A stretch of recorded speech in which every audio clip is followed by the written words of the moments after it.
মুসা আলাইহিস সালাম খিজির আলাইহিস সালামের ঘটনা বলেন। আমি খুব সংক্ষেপে বলবো, সময় কম। মুসা আলাইহিস সালাম হচ্ছে বনি ইসরাইলের নবী, আর খিজির আলাইহিস সালাম কেউ বলেছেন নবী, কেউ বলেছেন আল্লাহর ওয়ালি। আসলে আরবিতে ওনার নাম খদির, আমরা বাংলায় বলি খিজির। খদির মানে সবুজ।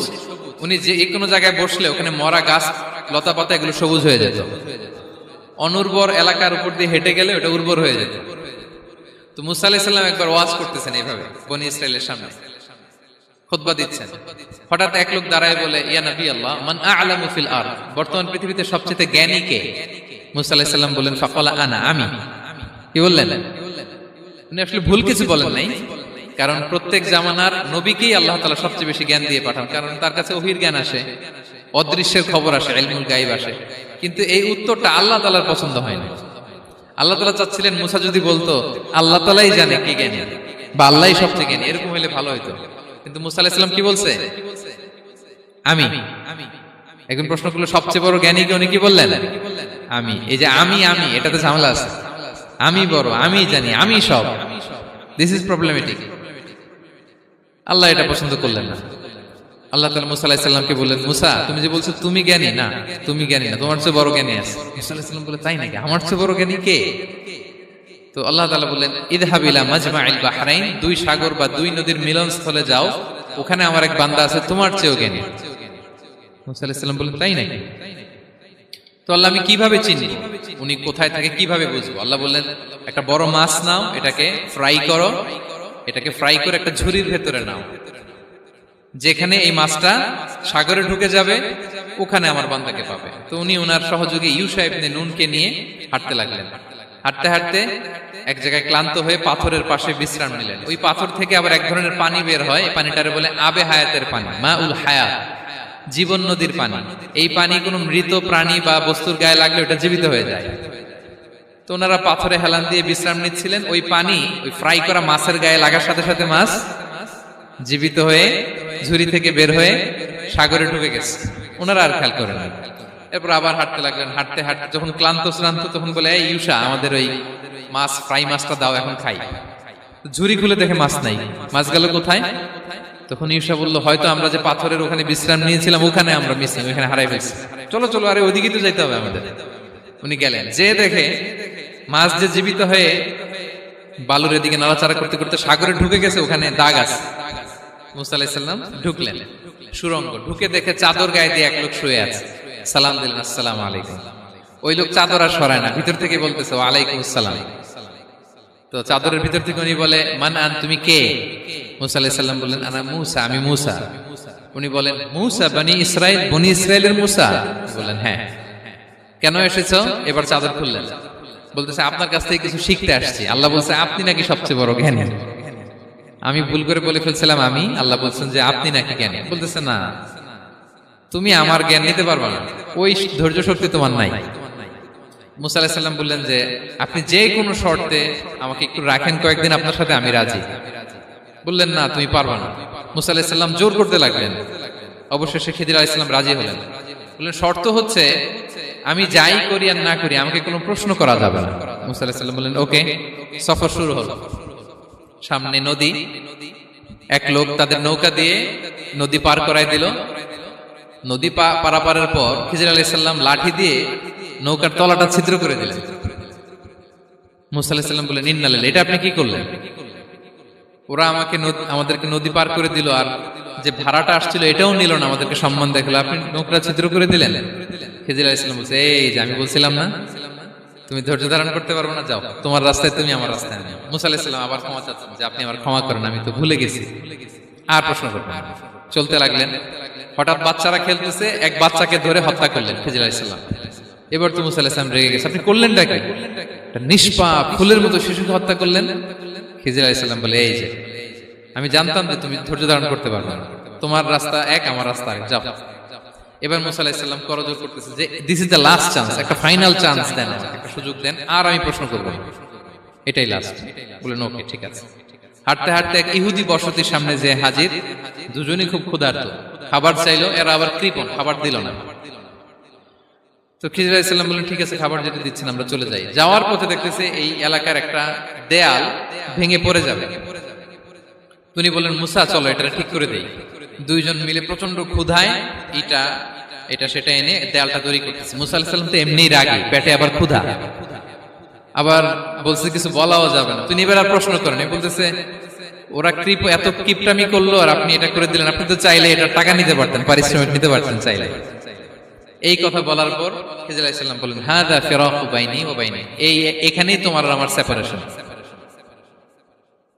আর সামনে আগানো যাবে না, তোমার কোনো ধৈর্যই নাই। তো এতটুকু তোমাকে আমি বলি যে আমি একটাও আল্লাহর আদেশ ছাড়া করি নাই, আল্লাহর আদেশে আমি করেছি। কি? এক নম্বর হচ্ছে ওই যে আমাদের ভাড়া নিতে চাইলো না, আমাদেরকে পার করে দিল, নৌকাটা ছিদ্র করেছি কারণ এই এলাকায় একজন জালিম বাদশাহ আছে, সে নৌকা পেলেই গরিব মাঝিদের নৌকা সিজ করে নিয়ে যায়। তো এটাকে যখন তলায় ছিদ্র করে দিছি, এই রাজার লোকেরা এসে দেখবে যে এটা তলা ছিদ্র, তো পানি ঢুকতেছে, এটা নিবে না, ওরা পরে সামহাও এটা রিপেয়ার করে চালাইতে পারবে। মুসা আলাইহিস সালাম বলে সুবহানাল্লাহ, তাই তো, এটা তো আমি বুঝতে পারি নাই। আর ওই ছোট শিশুটাকে হত্যা করছি, ও অনেক বড় জালিম হবে এলাকা, তার ফিতনায় এলাকাবাসী তটস্থ থাকবে, সে তার মা বাবাকেও জাহান্নামে নেবে, এজন্য আল্লাহ তাআলা আদেশ দিয়েছেন আমাকে, আল্লাহর আদেশে আমি তাকে হত্যা করেছি। মুসা আলাইহিস সালাম বললেন তাই তো, এটা তো অনেক ভালো কাজ করছেন। তাইলে তো বলতেছে তাহলে ওইটা বলেন, খাবারও দিল না, এত কৃপণ, এদের দেয়াল কেন ঠিক করতে গেলেন আপনি? তখন তিনি বললেন যে আসলে এটা একটা ইয়াতিমদের ঘর ছিল, দুইটা ইয়াতিম শিশু, তাদের বাবা মা খুব ভালো ছিল, আর এই দেয়ালের নিচে আছে গুপ্তধন, এই দেয়ালটা পড়ে যাবে, এই গুপ্তধন তারা ছোট মানুষ নিতে পারবে না, এলাকাবাসী তাদেরকে বঞ্চিত করে নিয়ে যাবে। আমি দেয়াল গড়ে দিলাম যাতে করে তারা যখন প্রাপ্তবয়স্ক হয় নিজেদের সম্পদ নিজেরা বুঝে নিতে পারে। সুবহানাল্লাহ বিহামদিহি। মুসা আলাইহিস সালাম বলে তাই তো, এগুলো তো আমি বুঝতে পারি নাই। তো এই ছিল খুব সংক্ষিপ্ত পরিসরে মুসা আলাইহিস সালাম খিজির আলাইহিস সালামের ঘটনা। তো রাসূল সাল্লাল্লাহু আলাইহি ওয়াসাল্লাম বুখারীতে একটা চমৎকার কথা বলেছেন, তিনি বলেছিলেন ওয়াদিদনা আন্না মুসা সাবার হাত্তা ইউকাসসা আলাইনা মিন আমরিহিমা। রাসূল সাল্লাল্লাহু আলাইহি ওয়াসাল্লাম বলেছিলেন ইস, আমার ভাই মুসা যদি আরেকটু ধৈর্য ধরতো তাহলে আরো কিছু অজানা তথ্য আমরা জানতে পারতাম। এখান থেকে, এই ঘটনা থেকে আমরা কি শিখলাম? প্রথম যেটা আমরা শিখলাম, জ্ঞান নিয়ে বড়াই করতে নেই, ঠিক কিনা? জানার কোনো শেষ নেই, জাননেওয়ালার উপরও জাননেওয়ালা আছে, জ্ঞানীর উপরও জ্ঞানী আছে। আপনি কিছু জেনেই মনে করবেন না আমি সব জানি, আপনার চাইতে বেশি জ্ঞানী অনেকে আছে। অনেক সময় বক্তার চাইতে শ্রোতারা অনেক জ্ঞানী, হয়তো এখানে এমন অনেক জ্ঞানী লোক আছে যার ধারে কাছেও আমরা কেউ নেই, হতে পারে। সো আমি সব জানি, এটা ভুল, এটা শয়তান বলে। এটা কে বলে? শয়তান বলে।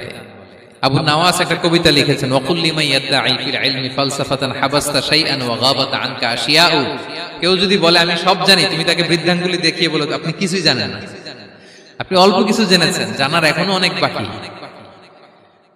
তাহলে মুসা আলাইহিস সালামের এই ঘটনা জিজ্ঞেস করা হলো কে জ্ঞানী, উনি বললেন আমি জ্ঞানী। এরকম কি আমরা কখনো বলবো না? সবচাইতে বড় জ্ঞানী কে? ওয়া ফাওকা কুল্লি যী ইলমিন আলিম, সবচাইতে বড় জ্ঞানী আল্লাহ তাআলা। সো জ্ঞান নিয়ে আমরা অহংকার করব না। দুই নাম্বার যে শিক্ষাটা আমরা পাই, ওই যে নৌকা দিয়ে পারাপার হচ্ছিল, তখন একটা চড়ুই পাখি এসে সাগরের মধ্যে মুখ দিয়েছিল। তো খিজির আলাইহিস সালাম বললেন মুসা, তুমি কি চড়ুই পাখিটা দেখতে পাচ্ছ? হ্যাঁ দেখতে পাচ্ছি।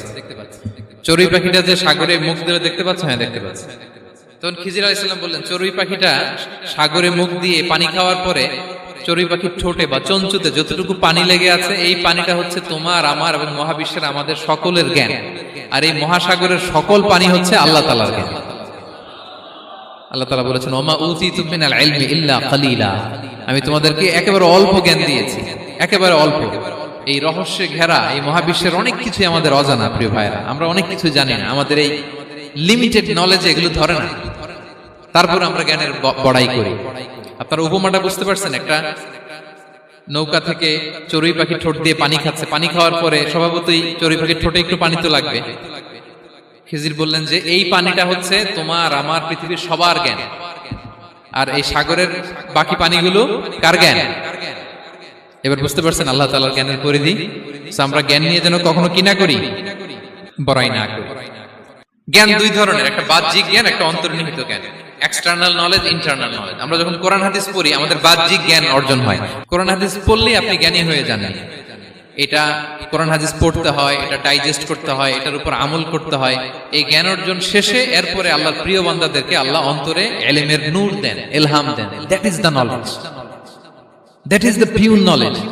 আপনি হাফেজে কোরআন হয়ে ভাবেন না আপনি সব জানেন, আপনি বুখারী মুখস্থ করে ভাবেন না সব জানেন। এই সব জ্ঞান অর্জন করার পরে এলেমের নূর হাসিল হয়, সেটা আল্লাহ সবারে দেয় না। সো এই অন্তর্নিহিত জ্ঞান, দূরদৃষ্টি, farsightedness, that is the pure knowledge. এটার জন্য বছরের পর বছর, যুগের পর যুগ সাধনা করতে হয়। সেটার জন্য এই জ্ঞান অর্জনের জন্য তিনটা জিনিস করতে হয় এলেমের নূর অর্জনের জন্য। কয়টা? এক হচ্ছে বিনয়, দুই হচ্ছে সফর, তিন হচ্ছে সবর। আবার বলি, এক হচ্ছে বিনয়, দুই হচ্ছে সফর, তিন হচ্ছে সবর। আল্লাহ তাআলা আল্লাহর নবীকে তাওরাত দেওয়ার পরেও আরো ট্রেনিং সেশন করাইছেন খিজির আলাইহিস সালামের কাছে। যাও, ওনার কাছে গেলে তুমি ছোট হবা, নত হবা। জ্ঞান যদি আমি নিতে চাই আমাকে ছোট হইতে হবে। ধরেন একটা গ্লাস থেকে একটা খালি গ্লাসে পানি ঢালবো, তো যেটাতে নেওয়া হবে এটা উপরে থাকলে হবে? যেই গ্লাসটার মধ্যে পানি আছে এটা উপরে থাকবে, ওইটা ব্ল্যাঙ্ক গ্লাসের মধ্যে পড়বে। আপনি নলেজ ইলম নিতে চাইলে আপনাকে নিচে থাকতে হবে, উনি উপরে থাকবে। আপনার শায়েখ আপনাকে দিবে, আপনার উস্তাদ আপনাকে দিবে, আপনার মুর্শিদ আপনাকে দিবে। বুঝতে পেরেছেন? তাহলে আমাদেরকে হাম্বলনেস লাগবে, শিখতে হইলে হাম্বল হইতে হয়, বিনয়ী হইতে হয়। আচ্ছা, দুই নাম্বার সফর করতে হয়। এটা আল্লাহ মুসা আলাইহিস সালামকে দিয়ে করাইছেন, যাও পিছে পিছে উস্তাদের পিছে পিছে ঘুরো।